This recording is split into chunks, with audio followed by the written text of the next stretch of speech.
I'd like, be able to put my hand on the shoulder of an emissary and say, hey, how are you doing, eh? What's it like up there? Yeah. Is the earth really flat? Stuff like that. I think that would be lovely. And they go, well, we're not here to talk about that. Hello, you gorgeous starseeds and you gorgeous starseedettes. How are you doing? Today I am talking about what's going to happen to the emissaries when they retire. And when are they going to retire? I'll tell you all about it on the other side.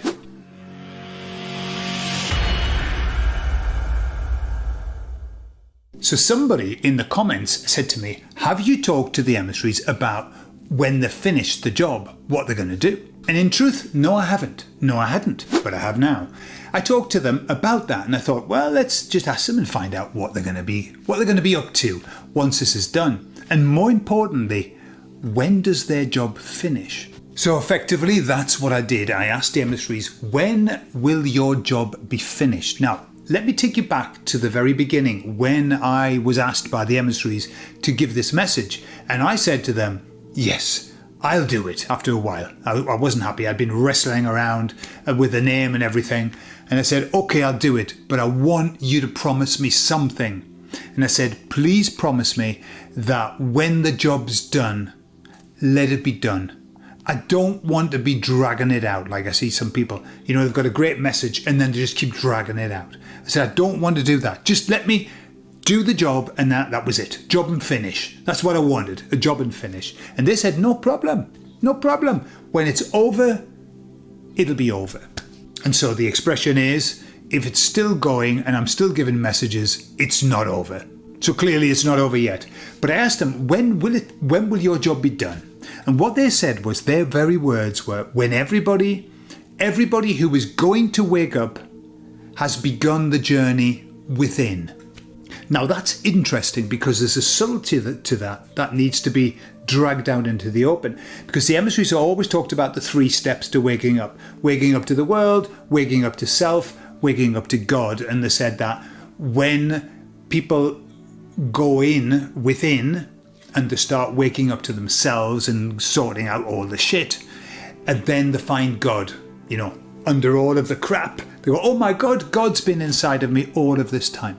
And so what they're saying is, when everybody who's awake and who is going to wake up, I think there's still some people who are going to wake up. They haven't woken up yet, or they made a decision. That's what the emissary said.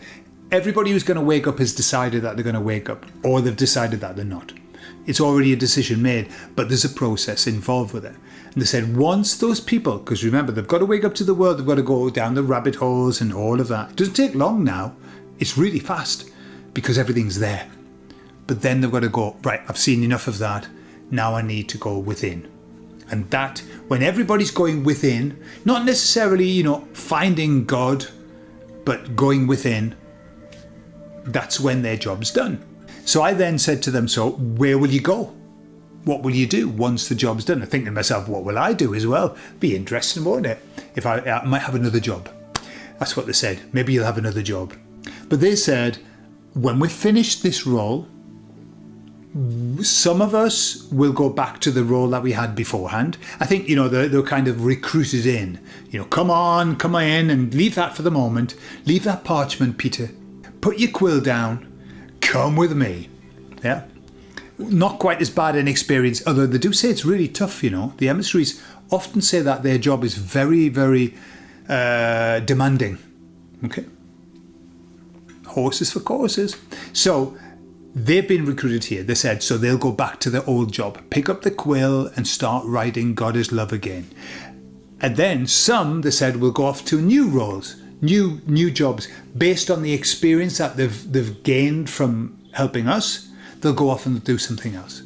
And then they said this, which is really interesting. They said, and some of the emissaries will then continue to help mankind in the next step.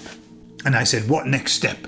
What would be the next step? And they said, well, the next step will be to help mankind in the spiritual development of this realm, of mankind, of everything, the spiritual development. And I said to them, all right, so you'll be helping with spiritual development once we're all over, all sort of on that path. I said, will the help be more overt? You know, because at the moment, look, I say to you, hey, I'm channeling this message. Like loads of people, I'm channeling this message, and you don't know. You think, well, maybe he is, maybe he isn't. It's interesting, but, you know, I don't know if he's really talking to anybody. And I wanted to know, will it be more kind of obvious? Will it be clearer that this is happening? And they said, oh, yes. By that point, things like channeling or receiving messages will be understood far better and will be accepted more and will be more obvious. It'll be easier because of the vibration and the frequency. Remember, at the moment, we're in 3D realm. It's not easy for them to contact us and not easy for them to give us very, very clear messages. And so they said there'll be a group of beings that, it said it'll be, rather than like the channeling that we have now, they said think of it more like a meeting. There'll be a meeting, there'll be a gathering, and we'll be communicating in that way. That'd be interesting. I wouldn't mind being in one of those meetings. And I know I've heard people who do like OBEs and what's that thing where the travel, the go and see stuff, remote viewing. And I was to one girl, she was talking about being invited up to some meeting up there with all of the different beings from all over the place. Is it true? My mind went, yeah, I think you're probably just making that up. It's unfortunately, it's the way my mind works, you know. I channel some beings called the Emissaries of God, and yet, when I listen to people channeling, my mind's going, yeah, just make that up. You're just inventing that. And especially when they do funny voices.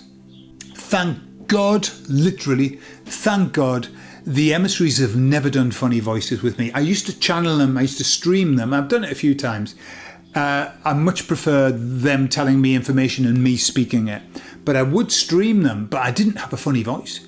It was a bit dull, I would say that. My voice was a bit dull because I was kind of just focusing on what they were saying and I was putting it out. Bit dull. I prefer, you know, put my own bit of a spin on it. But they never give me a funny voice. And when I hear people who are doing a funny voice, there's a lady who and she looks the sweetest lady, like, I don't know, she looks about, 65. And she's doing this channeling and she channels this man. I think he was a doctor, I don't know. But he's this old English posh man. Yes, well, my dears, what I want to tell you. And I'm thinking, whoa, and my mind's going, she's just putting that on. She's just making that up. I can't help it. And I apologise to everybody who channels. I apologise for my thoughts. But I do it. So there must be something in it. And I think the proof of the pudding's in the message, isn't it? If the message resonates, then that's the message that you should have. So yes, I would like to be in these meetings with all of these, or, you know, having a bit more tangible. I'd like, you know, be able to put my hand on the shoulder of an emissary and say, hey, how are you doing, eh? What's it like up there? Yeah. Is the earth really flat? Stuff like that. I think that would be lovely. And they go, well, we're not here to talk about that. And I'd say, okay, all right, I'll keep that to myself. Do you want a polo? Things like that. I think that'd be lovely. Whether we'll get there to do that, I don't know. But they said it's going to be more like a meeting, like a gathering where they're going to help us. And I'm going to come into, on the next video, I'm going to talk about what that's going to look like, the help that they're going to give us. So tell me, would you like to be in one of their meetings? And if you were in the meeting, right, this is the golden question. You're in a meeting and you're sitting next to an emissary or whatever it is, one of these beings, you know, whatever they happen to call themselves. What question would you ask them? Bearing in mind that obviously they're not God, they don't know everything, but what question would you ask them? Other than, do you want a polo? Put that in the comments. I'll be looking forward to reading that. I love you all and I'll speak to you all later. Bye-bye.